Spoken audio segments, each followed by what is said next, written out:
Sackboy, A Big Adventure is the LBP franchise's first time adapting the gameplay into a 3D platformer. Unlike Horizon, I'm very familiar with the series. I was only able to get into the series around the mid-2011s, which was the perfect time to get into the series like everyone else. I love the fun 2D platforming in the levels, the fun mechanics, and the vehicles they introduce in the future game, and especially the silly character that builds up the world of Little Big Planet. It's pretty much a game engine that you pay to make your own levels, and this series is built on this community-made content in the game. Back in the day, you could play a random level made by a professional level designer who knows the level editor so well, and also play a very basic level made by someone who just got into the game and pretty much used the stuff he used in the game's campaign. This is how this franchise was so beloved to this day, and with a great fun game with online features, most people in the community were asking, when would the franchise go into 3D? Well, they kinda did that with karting. And that's all I have to say on that. But what a big surprise! Finally, in the mid-2020s during the reveal of the PlayStation 5, we finally got the first ever 3D platformer revealed, and it was released on November 12th of that year. And this was what we wanted! A level created in 3D, starring Sackboy in a definitive game for everyone to get PS5. What? Wait, hold on a second. Wait, hang on. What? What do you mean there's no level editor? What? But you can't give us an LPP game but not including the biggest feature that made the franchise? What do you mean just play Dreams? Okay, Sackboy A Big Adventures is unfortunately a single-player focused platformer game where the only online component is the co-op system. And despite the fact that the community would be going all in onto this game, it unfortunately sold 1.4 million units in total, especially on old platforms. This is so deflating. A 3D platformer sold worse than the 2D games? It's so conflicting. Platformers around 2017 suddenly took a rise, and everybody had been consistently making videos on 3D platformers. And if we're going by sales, the 3D games always get greater numbers compared to the 2D ones. Kirby's highest selling game in the franchise was Kirby's Dream Land, and the Forgotten Land just beating the game in sales. Yet Sackboy's first ever 3D game flopped? How is it that a game which was easily accessible on PS4, PS5, and a PC port that came out 2 years later is still considered the worst selling mainline game in the series' history? While many contenders pointed out that the game is so similar to Mario 3D World, which was only playable on the Wii U at the time before it was released on the Switch. Reviewers at the time considered it a fun and good game, while others considered it mediocre since the gameplay was not very engaging. Even others say that the level design is not good due to the slow movement of Sackboy, and not even including a sprint button aside from the rolling move that helps you speed up. Others even pointed out that the inputs weren't even registering in the right time during the challenge runs. Plus, others even said that it feels like the level design in this one doesn't even live up to the quality of 3D World. I also felt the same way like the others when I played this game back on the PlayStation 4. I wasn't having a good time with it either. Plus, I didn't even get to finish my first playthrough of the game until 4 years later. I felt nothing after I finally finished it.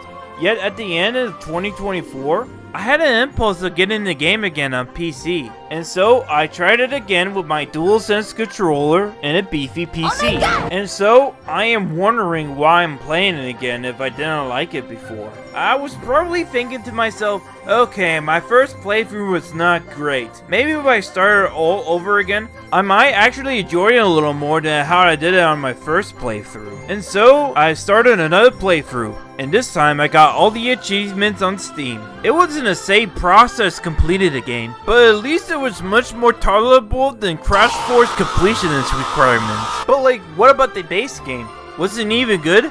Did I waste money on the same game again on PC? Was all the complaints on the game justified? No.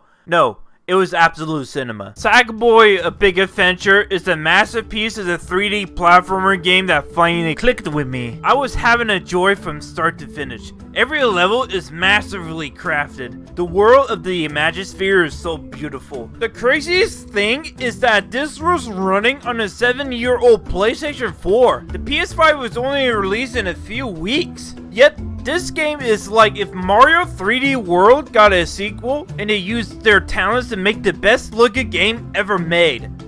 Okay, I'm getting ahead of myself. The game starts off in a small town and there's loads of sack villagers, including you enjoying the peaceful day of your life. Well, that was until one big evil jester named Vex comes out of the Gmod skybox, kidnaps all the sack folks, and explains he's taking people hostage to build his ultimate project to take over the Imagisphere by getting slaves to build the topsy-turvy just so he could get rid of everyone else's ideas and only have his creation called the Uproar to be the only thing to exist. And so you, Sackboy, escape Vex and flies to different worlds and meets this elder sack folk named Scarlet, who gives you a mission to collect loads of the Dreamer Orbs to stop him and his dangerous weapon. Now, as you can tell, the game's level structure takes the idea like 3D World. Linear 3D levels with a little bit more movement options. But speaking of actually playing both games, Sackboy plays so much differently than 3D World ever did. I mean, 3D World's a lot faster than the Big Adventures due to the larger levels and how that game is structured to that of the 3D version of the 2D Mario games. A Big Adventures is pretty much like a 3D version of the Little Big Planet games. Just unlike those games, it controls so much differently than it did before. There's a good amount of familiar stuff for fans who played the older games, but there are a bunch of new stuff that is not familiar, but it still feels like it's part of the Little Big Planet universe. You got a slap attack that can defeat enemies, including the big bosses that we'll get into later on. The roll ability that makes you a little faster,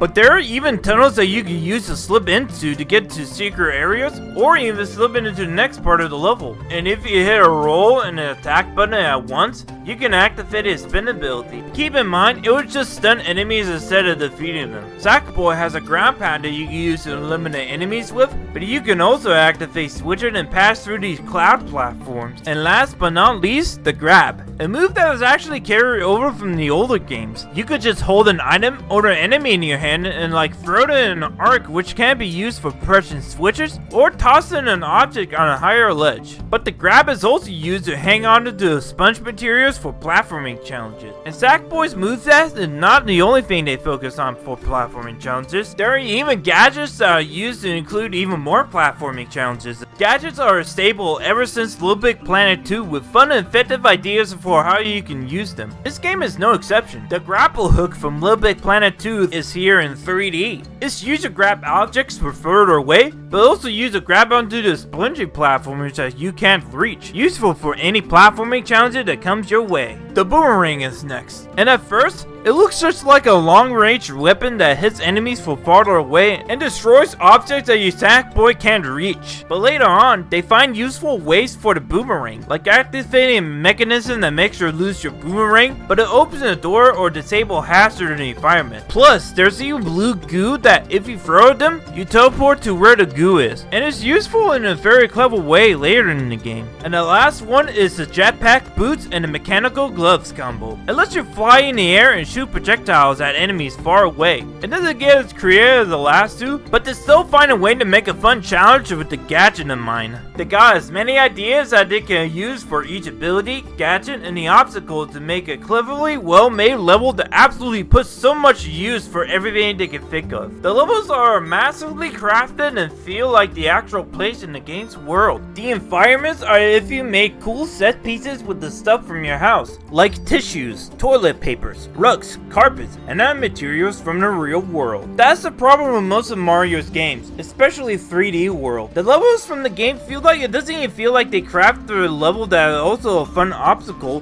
but also an actual environment that is still part of the world. It mostly feel like it was made in a level editor and just an obstacle course that just goes from point A to point B, with the typical Mario stuff that is on a checklist. But even then, it's not actually bad. There are some excellent level design. They are not memorable enough to distinguish one another. Like one snow level in another world, from another snow level in a different world. But Sackboy: A Big Adventures does have excellent level design and memorable environment. In fact, there's a level where you ride in a tray for its entirety, and you have to avoid obstacles, bombs, defeat enemies, and make sure you don't fall off. But the best levels of the entire game are the music levels. Unfortunately, I can't play the levels with the songs since copyright on YouTube is a bitch, and I don't want to get the video blocked all over the world. But the levels are synced with the music and the environment, and enemies flow with the beat of the song very well. You don't stay to the beat of the song itself, but you have to be aware of your environment by avoiding the obstacles from the beat of the song. You don't go to the beat of the song itself, but you still have a great time playing it. But it wouldn't be a Little Big Planet game if you can't customize your Sackboy. And the good news is, the game still has customization. You go into Tsum Tsum's clothing store, the only recognizable character from Little Big Planet 3, and you have a huge option of clothing that you could choose. Although the problem I had with the store is the currency that are used and how much you need to get them. The collectibles are as followed: the series staples, score bubbles, and prize bubbles.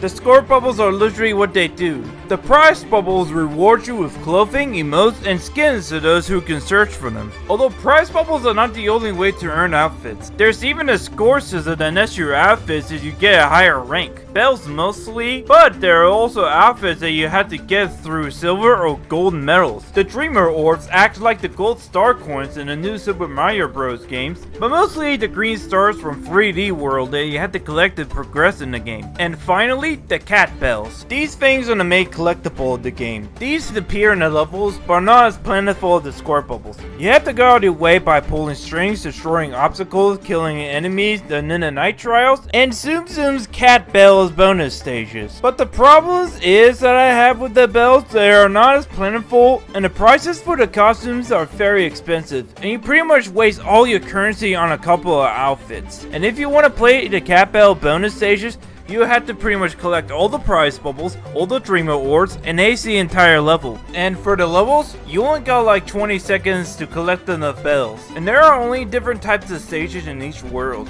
There are literally worlds that have better bonus stages, and there are other bonus stages that feel like I just worked free overtime. But like even then, that's just like a completionist problem. The outfits are still awesome to wear. There are so many types to pick and choose from in the store, but many don't even know that there is different animation that you could get in the store too that lets you set to a directional button. Mostly in the older games, the directional button was just set to just 4 different facial animations. Up is for happy, down is sad, left is scared, and right is angry. But in this game, you could actually set it to 4 different emotions and had an animation to play either in the levels or at the end of the stage. They even released some DLC later down the line based on PlayStation and other third-party IPs, including a costume from an indie game called Toem. But most of all, they even brought back a legendary skin from the PSP game, and that is the banana costume. And yes, the legendary dance is also in the game as well. I will now perform my people's native dance.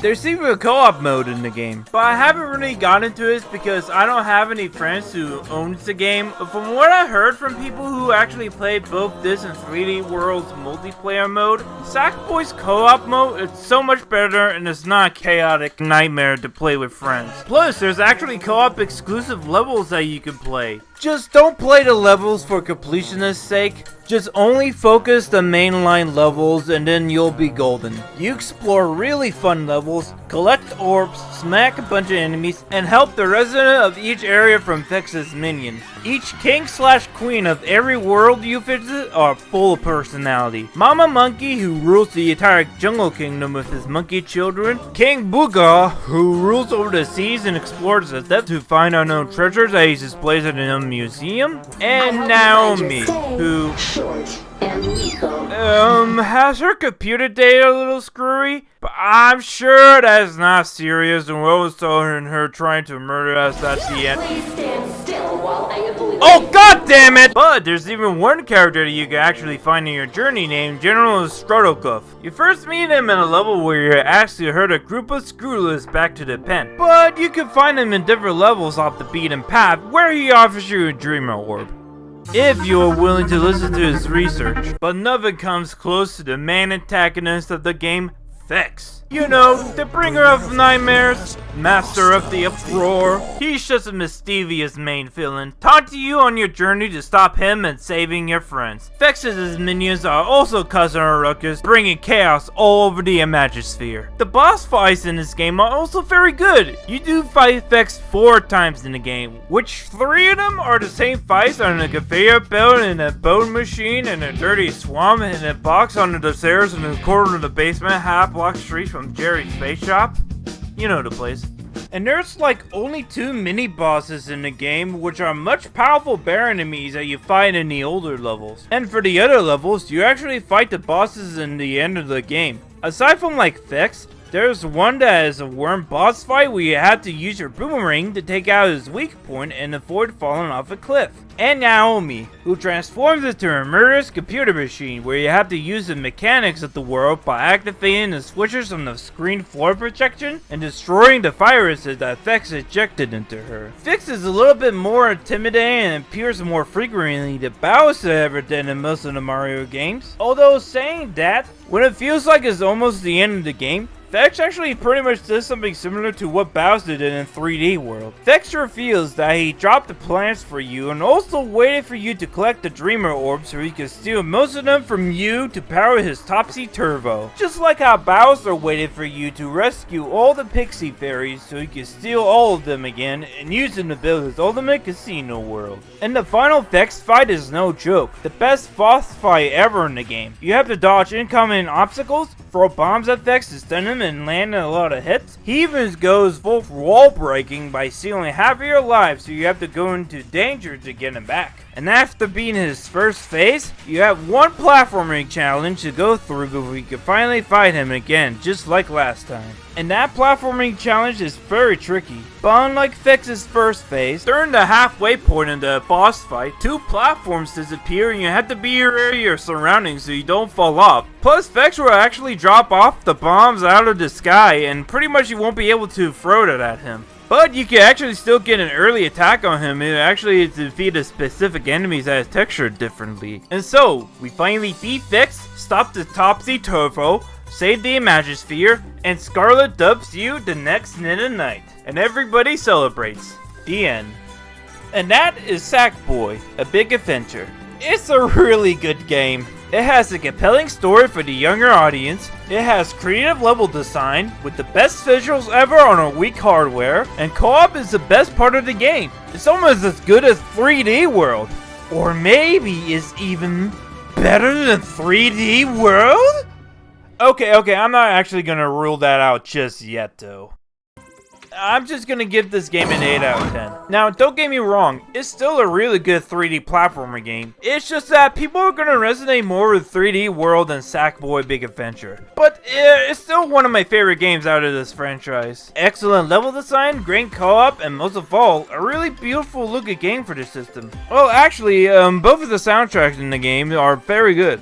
Yes, even the ones that are not licensed music. Yet despite all of that, why is it that this game is getting hatred and disdain in the Little Big Planet community? Why is it that with every merchandise with the Sackboy Big Adventure name, it is given scrutiny?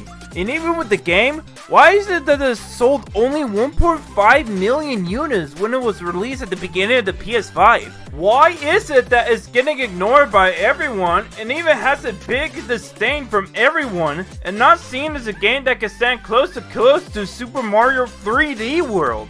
Well, you see, here's the thing. It's not that people hate it. It's not that the game didn't bother to include a level editor in the game. It was not because there was another game that overshadowed Sackboy called Dreams. Mostly, it's what happened to the Little Big Planet series after Sackboy was released. The Little Big Planet series is reliant on its online servers and its community to keep the games running. And we all know what happens to a game where a company announces the shutdown of the servers for the game. It's pretty much dead. And you have to rely on community-made servers to keep playing online. It was a tragedy when Little Big Planet 3 on PS4, which was the last game that had servers still up, was started to have server issues around January of 2024. And when we all thought that Sony was going to try to fix the problems of the servers, it turns out that they made a difficult decision to shut down the servers on April 19th. It was so devastating on that day for the Little Big Planet community. And everyone was so upset that Sony had killed the series and left it to die. I was also pretty sad that the servers had been shut down.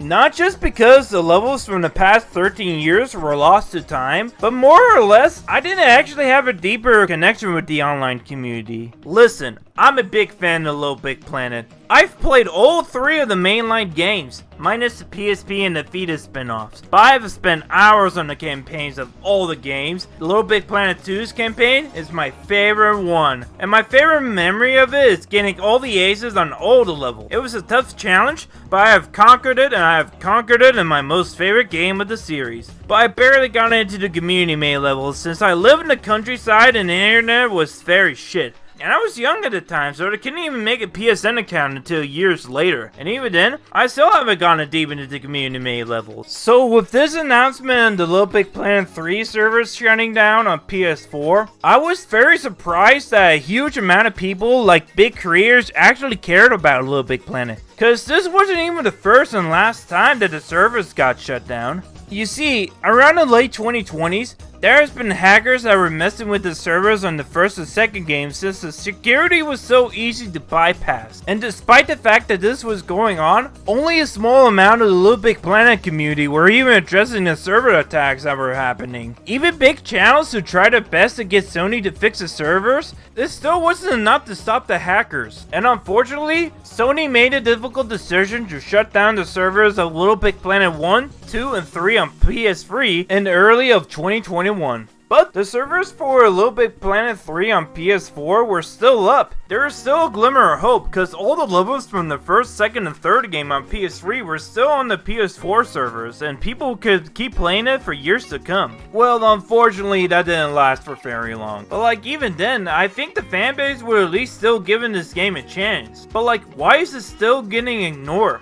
Just label it as a mediocre game. What was it that didn't work for the fan base? What is the one biggest flaw that prevents it from being considered the best of the 3D platformers, and one that could actually be standing toe to toe with Mario? Well, let's compare another spin-off game to another series that is relying on its online community. Around July of 2025, Nintendo just shadow dropped the trailer for a campaign-focused Splatoon spin-off game called Raiders. They don't have a release date for the game, but the hype for it was so high and everybody in the community is still excited for the game. But there is actually one problem with the game. This is only exclusive to the Switch 2. Yeah, there's no mainline Splatoon installment. Splatoon 3 was already released on the Switch, and with no news of a mainline game to be released on the new system, this is the only game that fans are getting until then.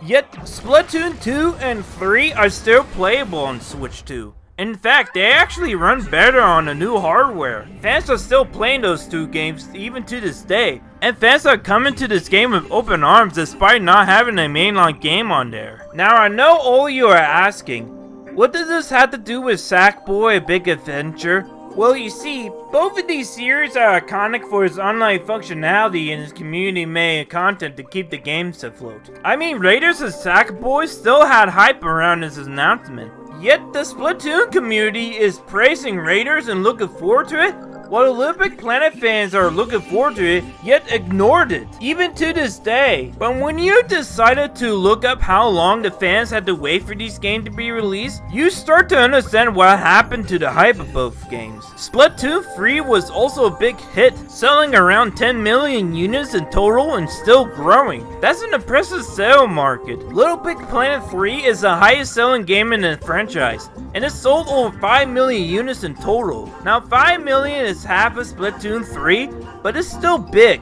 But we have to consider the release date for both of these mainline games before the spin-offs release. Splatoon 3 was released in September 2022, and if you measured how long fans theoretically had to wait for Raiders, they had to wait around 3 to 4 years. It's a long time, but it's safe to say that fans didn't have to wait for a long time for a spin-off game to release before the mainline game. And it's safe to say that this new spin-off game is also going to be a big success as the mainline games. That's very impressive. Now, Little Big Planet 3 released in November 2014. How long did Little Big Planet fans have to wait for Sackboy Big Adventure?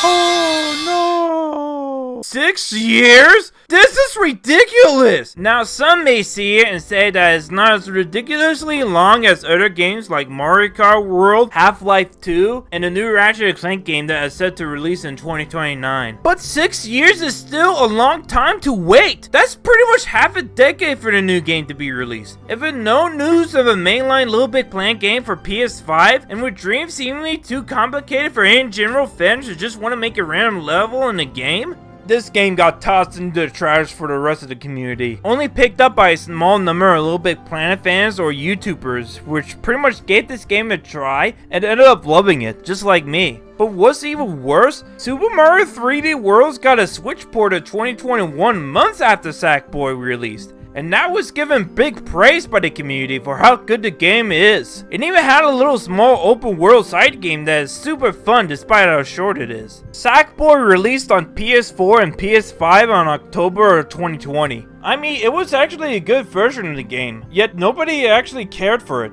And what's worse, this game got a full-blown PC port years later. Yet, this game had a lot of problems on PC. You've seen Digital Foundry's coverage on the PC port and saw how awful it ran on launch. It had improvements over the versions on the PS4 and PS5, but like problems started to arise. There was stuttering, the frame dropped, and the camera started to get a little jumpy that confused people and made it look like the game was actually running at half the frame rate. And it turns out the only fix for it was to limit the frame rate to 60 FPS. But luckily enough, the game got a lot of updates to fix all the problems that plagued the game on launch. But like even then, for people who didn't actually get a chance to play the game, it pretty much gave them a horrible first impression of the game. If people's first experience of something was fucking horseshit, they mostly won't even want to actually try it out on PC. First experience is important for a new audience. While it's not actually going to be people's first experience with the game since it released on other systems, but they're pretty much other people who don't actually got the recommended systems to play it. But they do have a PC that is powerful enough to play most games that were released around the early 2020s, and they pretty much wanted to play on a more convenient system that they actually own. And so, with that,